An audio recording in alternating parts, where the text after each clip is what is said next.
Hello there, my name is Richard Juniper. I'm a traffic policeman based with the Devon and Cornwall Police at the moment. I joined the police service in 1987 and for a significant period of time I have been a member of the traffic branch, and I have performed the voluntary role as a police family liaison officer. It's purely a voluntary role and at this time there are a small number of us within Devon and Cornwall who perform that role. I, like you, have a mobile telephone, and unfortunately mine only rings when somebody has either been killed or has died as a result of a serious collision. I want to take you back to an incident which stays with me from 2006. It was a May bank holiday. I was due to be at home with my family. I wasn't due to work that day, and I was at home in bed. My phone rang at 3 o'clock in the morning, which, as I've already mentioned, means somebody has been injured. So I took the phone call from the control room and I was told where to go. It was a location on the outskirts of Exeter. And so I drove from my home to Exeter, got my equipment, my patrol car, and I drove to the scene.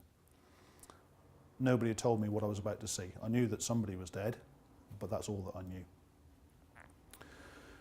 So I arrived at the scene probably an hour or so after the collision had happened, and I was confronted by a colleague, a police colleague, who explained to me that it was a single vehicle and in fact 2 people had lost their life in that collision.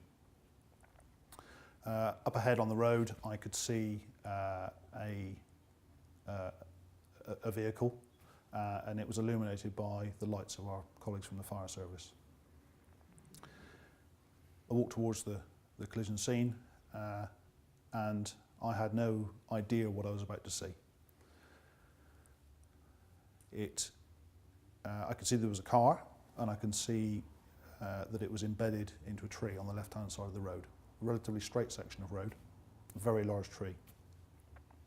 And I still didn't twig. And as I continued to walk towards the car, talking to my colleague, trying to get an understanding of what had happened, I still didn't twig. I found myself looking at the side of the car. Its front end was into the tree on the left-hand side. And I remember a piece of paintwork on the back of the bumper, and that was the only thing that wasn't burnt. The realisation then started to dawn on me, because nobody had told me up until that point that that car had been alight. Also, nobody had told me at that point that the 2 casualties were still in the car. So with all my years police service, I've never seen a burnt body before. So I found myself staring into that car. I've no idea how long I stared in. And it was the most horrific scene I've ever seen. There were 2 figures in the car, both reclined in the front seats. But it was the worst thing I've ever seen. It was still dark at that point. And I drove from the scene of the crash to the local police station to make my inquiries to find out if I could find out a little bit more.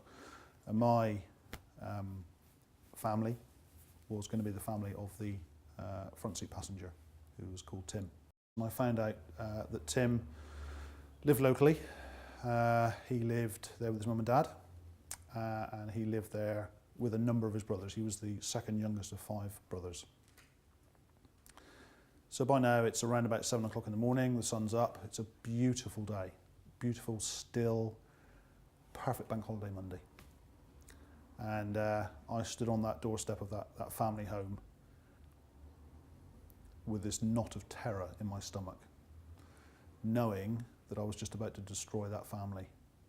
I can't change what's happened as much as I would like to, but they need to be told.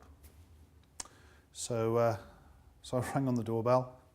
Very surreal situation, felt the sun on the back of my neck.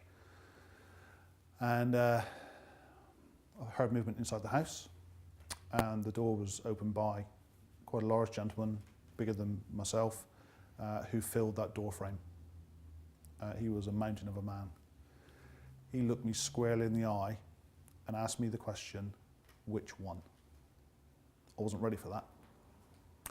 So I explained that I had some terrible news to pass, and could I come inside the house.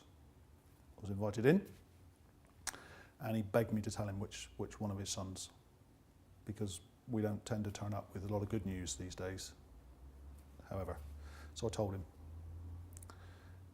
He was very quiet. Didn't say much, didn't make any reaction at all, which was, I wasn't expecting that either. He just began to sort of just move around the lounge. It was bizarre. I was then aware of more movement in the house, and Tim's mum had obviously heard my voice, stranger's voice in the house, and came down to investigate. She walked into the lounge in her dressing gown, and she also begged me to tell her which one of her sons wasn't coming home anymore. So I told her too. And I didn't think she'd heard me. I heard the sound come out of my mouth. I don't think she'd heard me, because it just didn't, there was no reaction, there was no crying, there was no anything. And in fact, she asked me if I'd like a cup of coffee. Yes, please, was the answer. Just to kind of, get an idea of what was going to happen next for me, having passed that awful, awful news. And she went to the kitchen, and then it started. It was the most basic screaming and crying and wailing that I've ever heard. It stunned me into silence. I didn't quite know what to do. And I've imparted that news many times over the years. She howled, and I can hear that howling now as I'm talking to you. I don't know how long it went on. But as that's going on, the doorbell's ringing. And Tim's brothers are now arriving, because they've heard through the grapevine what's happened. And they're turning up. So I've told Dad, I've told Mum, and now I'm telling the brothers as they're coming through the door. And they're met with utter disbelief, grief, pain like I've never seen on people's faces before.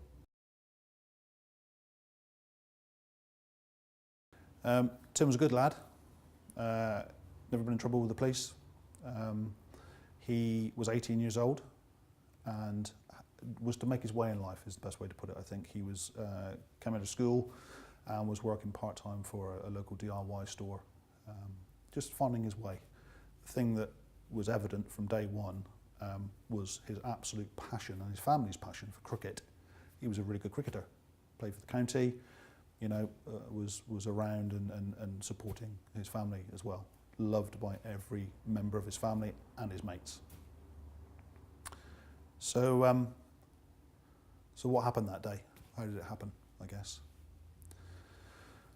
Part of the investigation, we knew that the car had been in Exeter, and we knew that it was in company with a second car. There was no evidence whatsoever, and never has been, of the two cars racing. They'd been out for a night out. The driver, DJ, was the designated driver that night, hadn't been drinking, hadn't taken drugs. Tim was in the front passenger seat. Again, they'd had a couple of beers with mates, no great dramas with that. And the chap in the back, absolutely fine. As they travelled towards Tiverton, it would appear from what we learnt from the chap in the back that he'd either leant forward to take a cigarette or to change the music on the stereo, and DJ had turned to raise his hand to stop him from coming through. And in that split moment, that split second, the crash had happened. He took his eyes off the road for that split second, and that's all it takes. They were both good lads. They lost their life through that moment, that absolute moment of distraction. That's all it's going to take. The message I want to give you is that I've knocked on that door, those families' doors, lots and lots of times. If I need to plead with you, one plead I would make is please don't be that next family that I come to. It's about you taking responsibility for yourself and your friends and colleagues in the car. Don't be one of those people who stands back after the event and says, oh, I wish I'd told the police. I wish I'd done something about it. Please do something about it. You're not grassing, you're not snitching. Give us a ring, and if we can help with that, then that's potentially going to save somebody's life. If you're in a car and you're not comfortable, I'm not particularly interested in how you get out of the car, providing it's safe to do so. Tell them you're going to be sick. Tell them you need the toilet. Whatever you need to do, get that car to stop and get out. Please, please, please don't be that next family that I knock on the door of.